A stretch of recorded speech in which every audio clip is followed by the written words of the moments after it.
Hi, everybody, and welcome back to the Books I'm Reading Right Now podcast. I'm your host, Caden, and this is a podcast about the books that I've read recently, where after I'm done reading them, I then talk about them. The book I'm talking about today is called The Entity: 5 Centuries of Vatican Espionage by Eric Frattini. The copy that I received from my local library was a translated copy, translated by Dick Cussler. The book is about the foundation of the Holy Alliance, a Vatican espionage group, and the group's confirmed and unconfirmed actions since its foundation in the 16th century. I read the majority of this book while I was on my lunch breaks at work, or sometimes while I was on a phone call, and I probably didn't retain as much as I should have going into it, but I did find the beginning sections and the ending sections a lot more interesting than what happened in the middle, and I'll explain that as I go. So, with my introduction out of the way, I guess I'll get to the main body of the text here. The book opens up with the ascension of Queen Elizabeth I to the throne in England and the foundation of the Holy Alliance. At the time, King Philip II of Spain saw his own personal ally become Pope. That was Pius V. Pius V established the Vatican Secret Service, known as the Holy Alliance, with the hopes of restoring Mary Queen of Scots to the throne of Scotland and reclaiming the nation for the Catholic Church. I won't do a play-by-play of what happened next, but Queen Elizabeth I was shot at, she saw several of her nobles killed, and even suffered the loss of one of her key supporters when a Holy Alliance spy blew up the entire fucking building. It was wild. It's all very dramatic stuff, and the first few chapters of this text really lays out the groundwork for the reasons why the Holy Alliance was formed and the actions performed by her agents.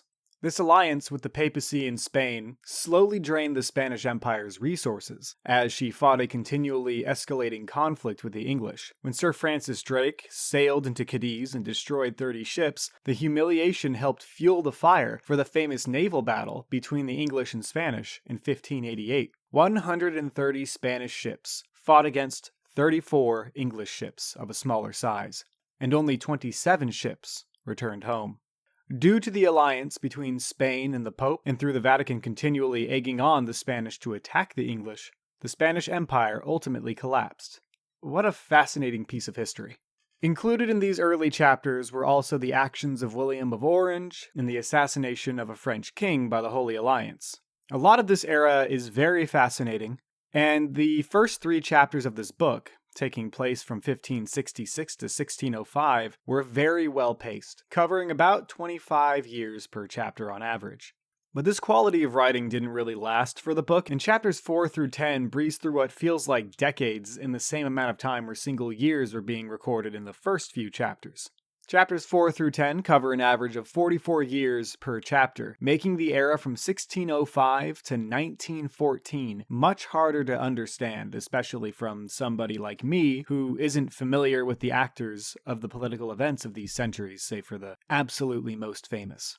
You can expect that I retained nothing from this section of the book. There was a thing or two that I remember, some brutality done to some spies, and some guy trying to recreate the Roman Republic, but other than that, generally, nothing in this section was detailed enough for me to retain anything. It felt like there was a lot of names that were getting thrown at me with no context to who these names were, and they were only mentioned once, and then they were gone forever. So it was just hard to follow. Finally, in chapter 11, the pacing slows down, and it becomes easy to once again follow the story, and understand the context in which the Holy Alliance and her agents were working with. The chapter on the First World War was interesting. Lots of Vatican spy activity pushed Italian neutrality in this war. Their biggest means of doing this was by taking bribe money from the Kaiser, who was trying to get the Italians to join on the side of the Germans, and using it to pay Italian newspapers to publish articles demanding neutrality. This didn't end up working long term. The Vatican lost its source of foreign revenue the moment that the Kaiser realized that the Pope was pushing for neutrality, and Italy ended up joining the war on the side of the Allies. The following chapter, after Italy decided to join on the side of the Allies, the Vatican continued to push for peace. However, the rise of the Soviet Union influenced the Vatican to take a turn in its political actions. The Soviet communist movement was brutal toward all sorts of people. For those who don't know, communism's core philosophy has a lot to do with looking at the material conditions which people are living in and the ways in which people survive. These conditions, what you would consider good, are, of course, culturally driven, but communists don't necessarily care about culture or religion or anything else other than the standards that they see in their specific eye. The Soviets in particular wanted a completely pure communism, at least to their Russian standards, and due to the trends at the time, that meant no Catholics, and due to communist theory, no religion. Catholic churches were closed throughout the Soviet Union, and the Vatican spent a lot of time busing bishops into the country to keep any sort of Catholic tradition alive. Because the Soviets saw Catholicism as a threat, they closed down churches and eventually, under Stalin, executed bishops and blew up buildings that were acting as underground churches. The persecution was violent, and the underground religious movement ebbed and flowed. Bishops were outright afraid to be sent to the Soviet Union because they were afraid that they would be executed in some terrible way. Sadly, at the same time, the fascist movement was on the rise in Europe. Mussolini had taken control of Italy, Hitler had taken control of Germany, and Francisco was in the process of taking control of Spain. The Catholic Church had to play a dicey game, allying themselves with the fascists, who were lukewarm on Catholicism. The Germans would have no doubt dumped the Vatican the moment they no longer needed them, but they never fully committed to doing so. This alliance between the Vatican and fascist regimes was made in order to send bishops with support into the Soviet Union in what must have been to the Catholics an imperative soul-saving mission. When World War II broke out, Pope Pius XII was in power, and he was a different kind of monster. The Vatican had their own bishops follow behind the German advance into the Soviet Union, helping install their bishops in places where they'd been banned before. The anti-communist alliance the Vatican developed with the fascists didn't disappear due to German war crimes. So I've read a book about an order within the Catholic Church called Opus Dei, which also had and currently has fascist ties, at least at the time that that book was written. I know that they were founded and run by people who basically promoted a form of slave labor and denied the Holocaust. A bunch of pieces of shit, really, these guys. They started to gain prominence during this time and would continue to as time moves forward. If you're interested in that topic more, I would recommend getting the book called Opus, The Cult of Dark Money, Human Trafficking, and Right-Wing Conspiracy Inside the Catholic Church by Gareth Gore. In any case, Pope Pius XII continued to support the fascists throughout World War II. The genocide against the Serbs in Croatia during World War II was pushed by a Catholic bishop, a man named Gregory Rosman. Meanwhile, some Catholic priests were put into Nazi concentration camps in Germany as their plans for genocide continued. It seems like as the war went on, the fascists had a less and less positive opinion of their alliance with the Catholic Church, but the Catholic Church did not have a declining opinion on the fascists. And most of these fascist regimes, they didn't have the same end goal that, the Nazis had, but they did have similar means of getting there, which was, mass execution, mass graves, covering it up and justifying the action. Eventually, the fascists lost World War II, and through the Vatican rat line and Odessa, that's a code word, a lot of those fascist rulers and members of the Nazi Party, extremely guilty of crimes against humanity, were given safe passage to Argentina. The Vatican rat line ended with the death of Pius XII, as did the Vatican's Nazi sympathies. This episode with Odessa and the Vatican rat line hosts this woman that I think is the perfect embodiment of the exact kind of character that you would expect from an openly operating spy, in like that comedic Archer kind of fashion. Her name was Marguerite d'Andoran. She acted as an agent for the Germans and killed a French spy in Damascus during the First World War. After that war, she married a Wahhabi sheikh, poisoned him, and inherited his land and his money. Then she married a viscount in Palmyra, where she got her last name, d'Andoran. 2 months later, the viscount was stabbed to death, and Marguerite ended up inheriting his money too.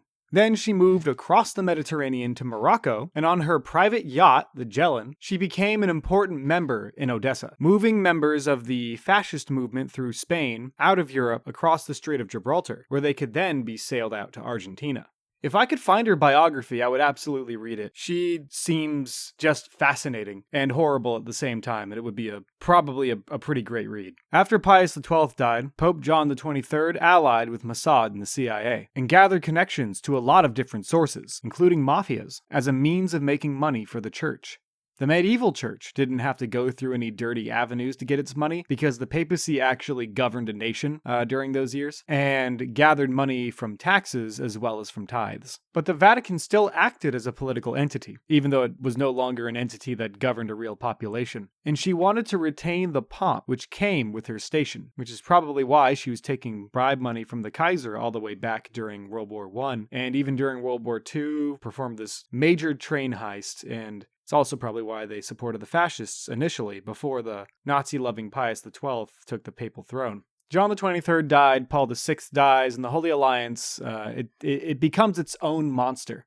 The system which kept the dirty money coming in, dubbed Vatican Inc., began to act in its own interests. Pope John Paul I, elected in 1978, had plans to make changes to this criminal organization within the Vatican, which is probably why he was assassinated in 1978. His successor, John Paul II, who was in charge from 1978 to 2005, saw a pretty long reign. John Paul II was important because he was Polish. The Polish government, as part of the Eastern Bloc, continually attempted to break into his inner circle and pull information from him, and some of the bishops that they had sent to make friends with him did end up getting information, though not all of them. Some of those that were sent immediately cut ties with the Polish government once they arrived, so their tactics were effective sometimes. In 1981, John Paul II was the victim of a failed assassination attempt. Some say it was KGB-backed, some say it would have been backed by specifically the Polish government, though that one actually seems unlikely, and some have even said that it was Mossad, who wanted to accelerate a conflict between the communist bloc and Western powers. Whatever the motive, all of them failed, and John Paul II continued a long and successful reign on the papal throne until his death of natural causes in 2005. The book for the most part ends there. Benedict XVI took the throne, and it seemed like all would continue on as it had before under John Paul II. There is evidence that members of multiple agencies, the entity, the new name for the Vatican Espionage Service, CIA, Mossad, etc., were caught editing Wikipedia articles for propaganda purposes at the time that this book was published, which is interesting, but also kind of checks out. I'm not an expert. I don't know how much of the Vatican archive has been made public since then, as they do make things public every now and then. Of course, Benedict XVI died in 2013, Francis took his place until 2025, and now Leo XIV is sitting on the papal throne. Go Bears! I would like to see a second edition of this book with an additional chapter or two. Otherwise, I think this book would be a great read for getting somebody interested in this topic, but it would also be more intriguing to see books that dive into more detail with each of the people involved, probably focusing on each pope. I would recommend this book, despite how dated it was. I'm not a fan of this genre. In fact, I kind of hate spies as a concept and as a whole. But I think for those who are excited by the topic of spies and spying, or those who find spicy Vatican conspiracies interesting, you could really get exactly what you're looking for out of this book. My biggest issue with this book, again, is that period between 1644 and 1917. It just wasn't covered in significant enough detail. At this point in my script, it says, let the listeners go, you've held them hostage for too long. So this is the Books I'm Reading Right Now podcast, where I talk to you about the books that I've read after I finish reading them. I'm your host, Caden, and I hope you have a wonderful day.